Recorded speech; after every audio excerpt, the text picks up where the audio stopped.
بسم الله الرحمن الرحيم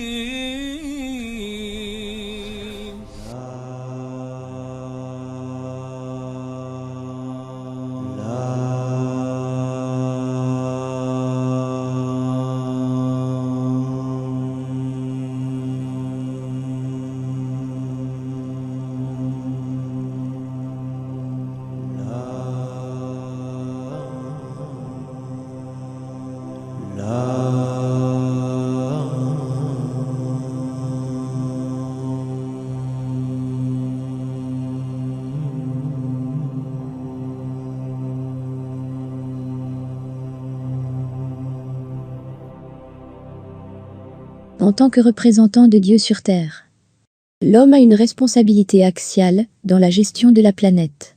Cependant, le Dieu du Coran lui-même se montre pessimiste à ce sujet.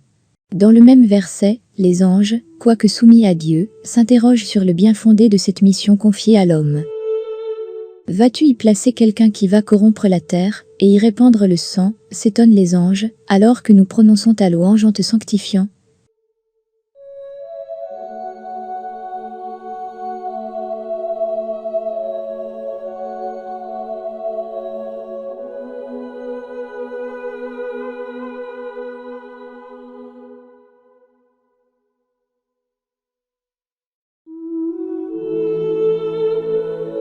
Mais le verset se termine par cette adresse divine aux anges. Je sais ce que vous ignorez. Même paradoxe, même position ambiguë de l'homme sur la terre, dans ce verset déjà cité. En vérité, nous avons proposé le dépôt aux cieux, à la terre et aux montagnes. Tous ont refusé de s'en charger, et s'en sont effrayés. Ce fut l'homme qui s'en chargea, mais il est injuste et insensé. Si l'on reste rivé sur l'axe de l'horizontalité, il apparaît que Dieu sait que l'homme n'est pas à la hauteur de ce qui lui a été demandé. Sur le plan horizontal, il n'y a donc pas de solution, et c'est bien ce que nous vivons actuellement.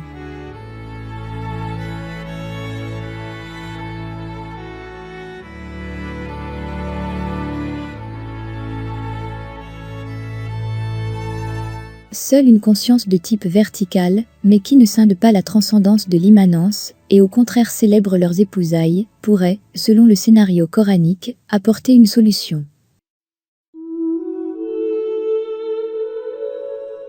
Cependant, celle-ci, pour l'instant, nous dépasse.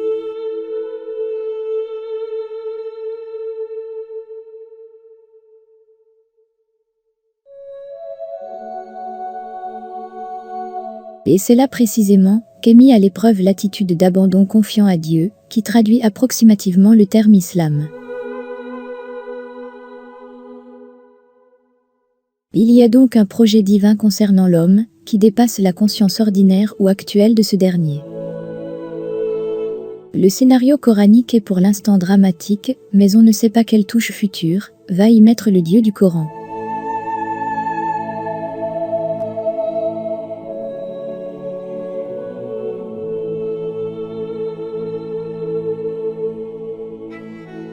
Par ailleurs, on ne peut éluder la question de la domination de la nature octroyée par Dieu à l'homme dans les monothéismes.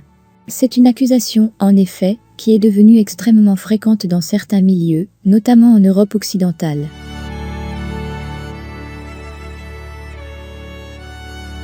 De fait, en islam comme dans les autres monothéismes, Dieu a soumis la création à l'homme.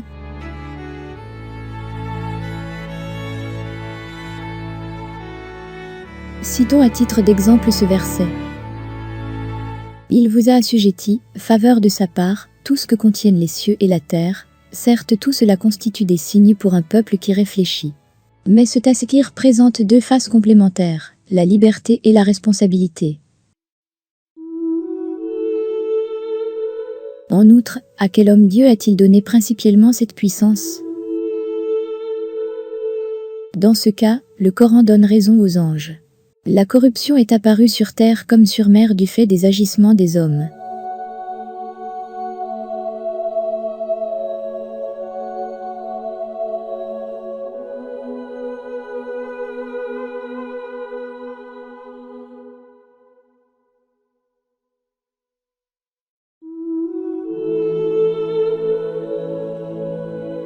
Non, il s'agit de l'Adam primordial, de l'homme accompli. El-Insan El-Kamil, que l'islam aurait vocation, dans la fin de cycle que nous vivons, à restaurer, de concours avec d'autres spiritualités bien sûr.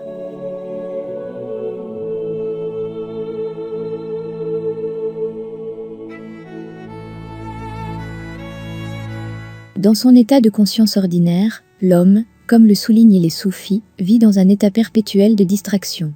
En témoigne la sourate 17, verset 44, qui se termine ainsi. La terre, les 7 cieux et leurs habitants célèbrent Dieu. Il n'est rien dans la création qui ne proclame sa gloire. Mais vous ne percevez pas, vous les hommes, cette incantation. Ce ne serait donc qu'un homme éveillé, régénéré sur le plan spirituel, qui pourrait véritablement et raisonnablement gérer la planète.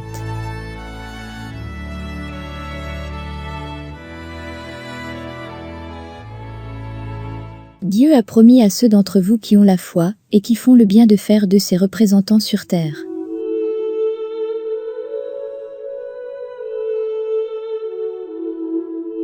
Dans la perspective islamique, en effet, l'homme occupe un large spectre. Lorsqu'il est accompli, il est supérieur aux anges et aux archanges les plus élevés. Mais il est inférieur aux bestiaux, lorsqu'il est dans son état le plus déchu. C'est en ce sens que l'émir Abdelkader, 1883, accompagnant la modernité et le progrès technique accompli par les Européens en plein 19e siècle. Il milita auprès des populations du Proche-Orient en faveur du percement du canal de Suez, les avertit dans le même temps que le ciel allait se refermer sur eux. Par respect de la vie, et selon le projet éthique de suivre la voie du milieu, le souci d'économie et le refus du gaspillage sont énoncés par le Coran. Les gaspilleurs sont certes les frères des démons. Mangez et buvez, mais sans excès, car Dieu a les gaspilleurs en aversion.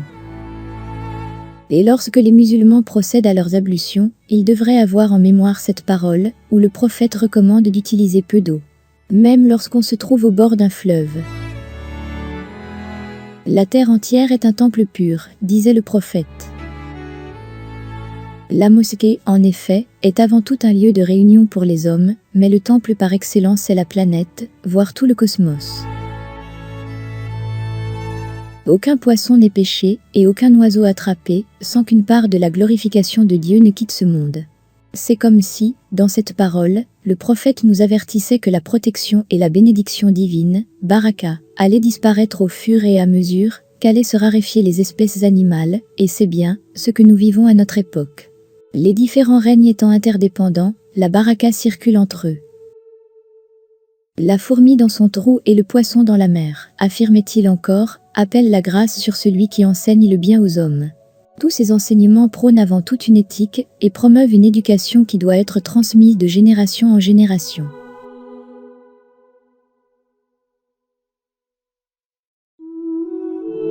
La dégénérescence culturelle des sociétés dites musulmanes a provoqué une presque totale amnésie des fidèles de l'islam sur ces questions. Il n'y a qu'à voyager au sein de ces sociétés pour se rendre compte à quel point leur pratique culturelle s'est éloignée de l'enseignement islamique premier. Pour l'instant, l'obsession religieuse juridique et ritualiste, le souci, pour beaucoup, de subvenir à leurs besoins immédiats, ainsi que le rapport utilitariste à la nature suscité par la mondialisation galopante, estompe le plus souvent dans ces sociétés la conscience universaliste et écologique. Ce n'est que récemment que les savants, les penseurs et un certain public musulman ont redécouvert cet enseignement fondateur. Considérons maintenant les soufis. Pour beaucoup d'entre eux, il n'y a plus de démarche spirituelle authentique, désormais, sans qu'il soit conjointe une conscience écologique. Selon l'optique soufie en effet, il est impossible de séparer l'état de la planète de notre état spirituel, et l'on a vu que la crise écologique moderne découle de cette scission entre l'esprit et la matière. Ainsi, voit-on des confréries œuvrer concrètement dans ce domaine. La Alaouia, par exemple, a créé à Mostaganem, Algérie, la fondation de Janatou El Arif. Le Jardin du Connaissant, qui se présente comme un centre méditerranéen du développement durable. Son dirigeant actuel, le cheikh Khaled Bantounès, vient d'ailleurs de dédier un livre à ce thème, Soufisme et écologie, les réponses de l'islam soufi à la crise écologique mondiale, Jouvence Éditions, 2020. Si l'un d'entre vous tient dans sa main un plant de palmier, et qu'il entend l'heure du jugement dernier sonner, qu'il s'empresse de le mettre en terre. Cette sagesse du prophète enracine l'espoir, et laisse présager que la vie se maintiendra sur terre, avec ou sans l'humanité actuelle. Car si cette humanité ne comprend pas, si elle n'atteint pas un degré de conscience suffisant, les signes se transformeront en épreuves. La crise écologique n'est, à cet égard, qu'un des symptômes de l'inconscience humaine.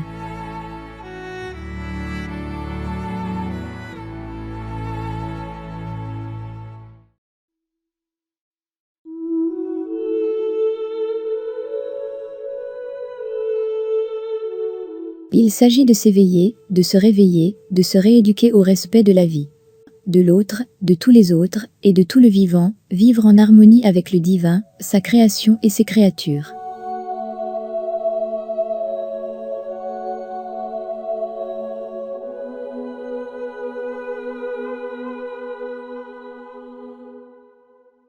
Cheikh El Alaoui dit: il n'est pas un seul atome où le nom du divin ne soit inscrit.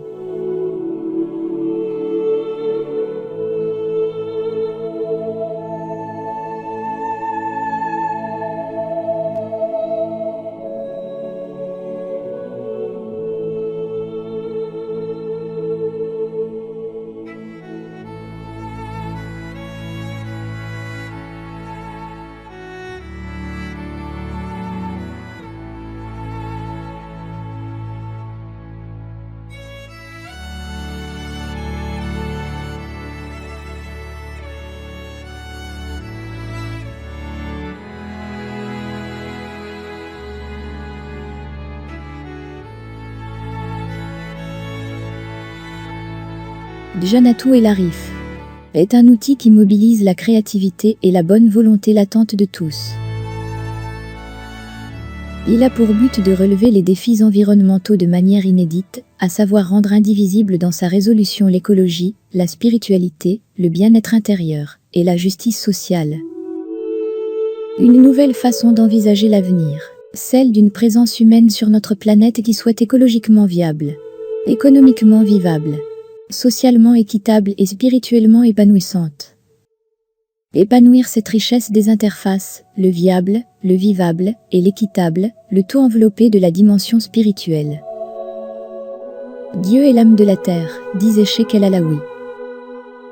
Vivre avec intelligence avec soi-même, connaître ce que l'on vaut, voir la mesure de ce que l'on fait, s'efforcer de s'améliorer, disait El Ansari.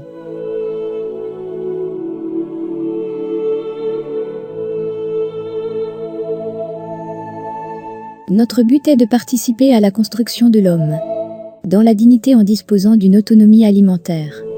Devenir bâtisseur d'un vivre ensemble. Renforcer des liens de solidarité, urbain et rural. Favoriser la logique de coopération, et non celle de compétition, pour une économie solidaire et alternative. Pouvoir rêver, imaginer, désirer une vie en commun, avec plus de justice, plus de fraternité, plus de paix universelle, et réagi par une économie permettant de vivre autrement. Par la beauté en exaltant la beauté de la vie, et de rendre hommage au divin.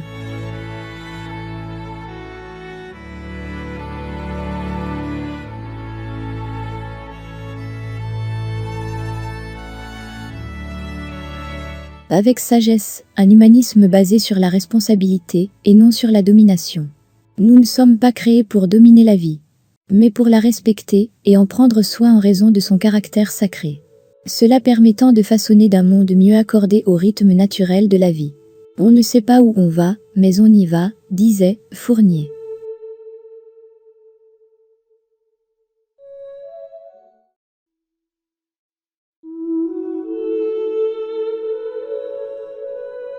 C'est un lieu de rencontre fraternelle, un lieu de fertilisation croisée des savoirs, où se pratique la transdisciplinarité et où se développe une culture de paix. Il s'agit de Dabdaba, la vallée des jardins, un domaine de 7 hectares, alliant tradition et modernité.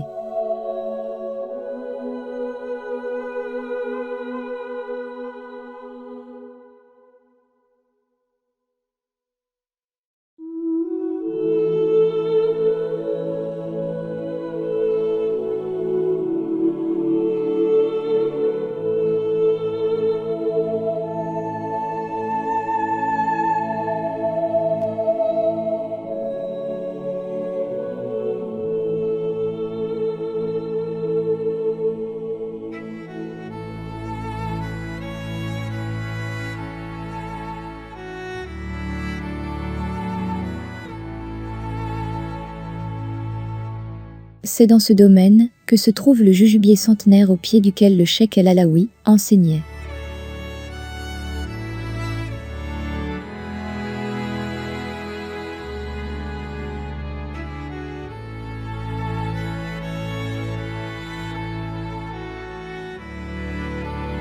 En face, une grande maison avec un grand patio et de nombreuses chambres, ornées de colonnes au centre duquel coule une fontaine.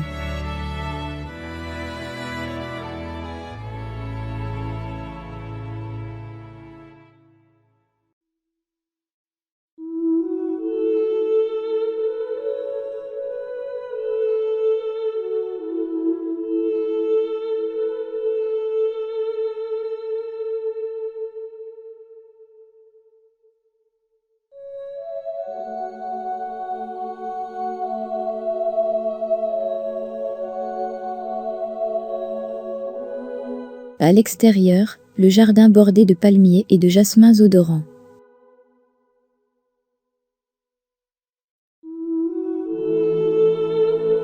Ce jardin expérimental, confluent de la tradition musulmane et de l'écologie, est fondé sur une figure géométrique qui a la forme d'une constellation.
Un chemin en spirale est lancé et des arches majestueuses qui vous mènent de paradis en paradis, du monde de la voir au centre de l'autre. Chaque paradis, agrémentant un paysage rustique de fraîcheur bucolique, présente plusieurs variétés d'essences d'arbres et de plantes médicinales.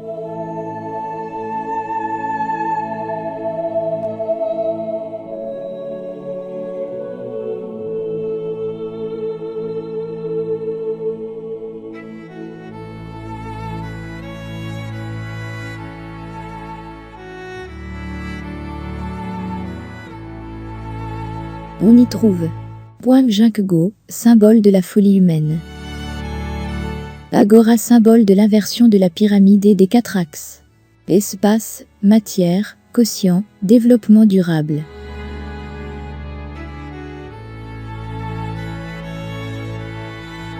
Bassin, symbole de l'épuration ésotérique et exotérique.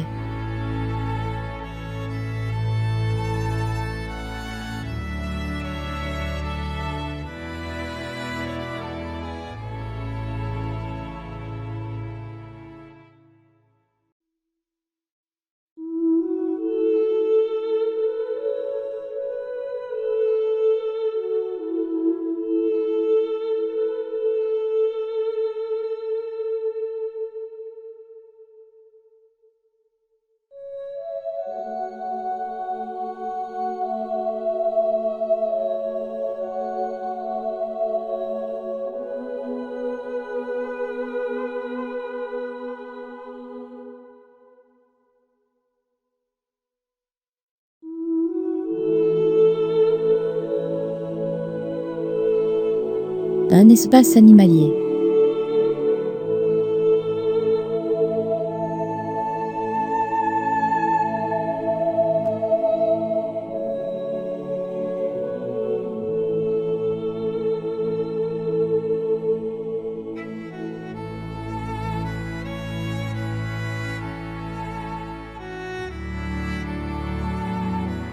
Flambeau de l'espoir, scène plus fontaine à jet d'eau.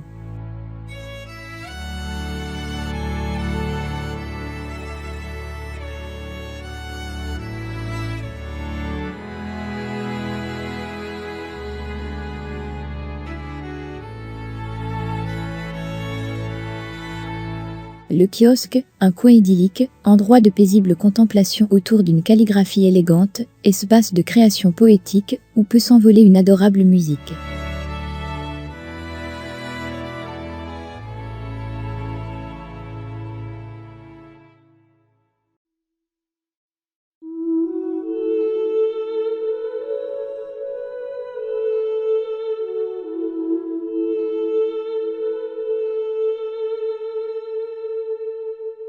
Une pépinière.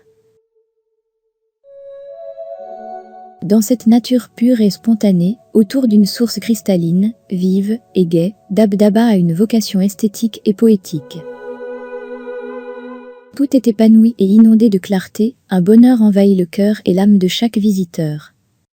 Mais il est aussi le lieu d'un projet de développement durable, un lieu de préservation de la biodiversité, d'expérimentation de pratiques écologiques. Il permet l'établissement d'une relation sensible entre un monde vivant et l'homme.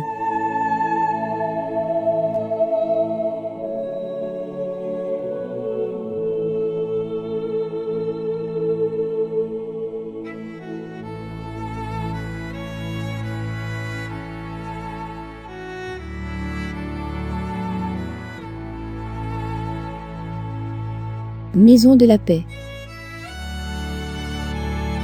Écodôme. Afin de préserver le patrimoine de la construction en terre, la Fondation a réalisé un écodôme, superficie de 22 mètres carrés. Projet baptisé Maison de la paix, Dar el Salem.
Le supradobe est une technique de construction qui se fonde sur la succession de rangées de sacs tubulaires remplis de terre crue ou stabilisée. Compactées et unies entre elles avec du fil barbelé pour éviter la friction.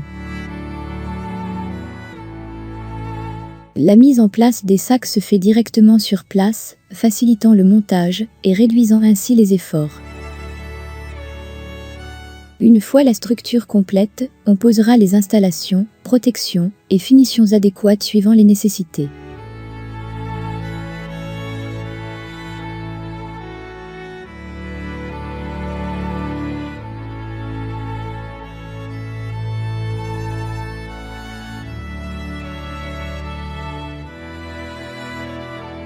Le résultat essentiel du projet était la formation de formateurs aux métiers traditionnels de la construction en terre.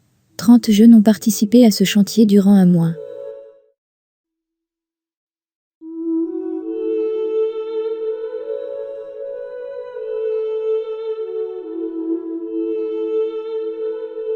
Comment ne pas respecter cette terre-mère qui nous a donné naissance et qui nous a nourris et continue à nous nourrir?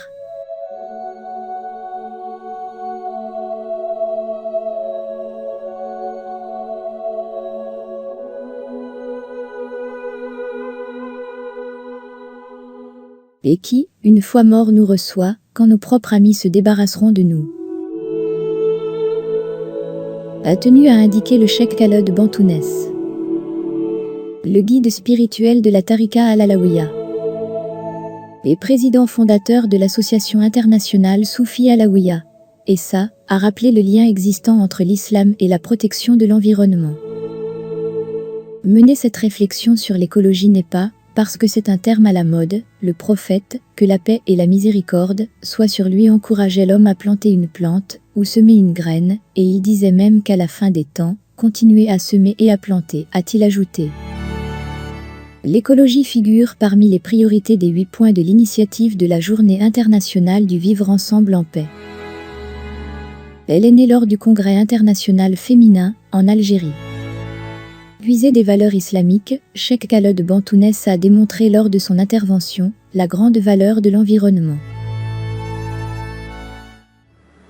Donc cette espérance et cet espoir jusqu'au bout. Comment préserver cette terre pour les générations à venir? Parce qu'on n'a pas d'autre. Ce vaisseau qu'on appelle Terre, ce vaisseau planétaire qu'on appelle Terre, il est unique. Jusqu'à aujourd'hui, nous n'avons trouvé nulle part une oasis de vie.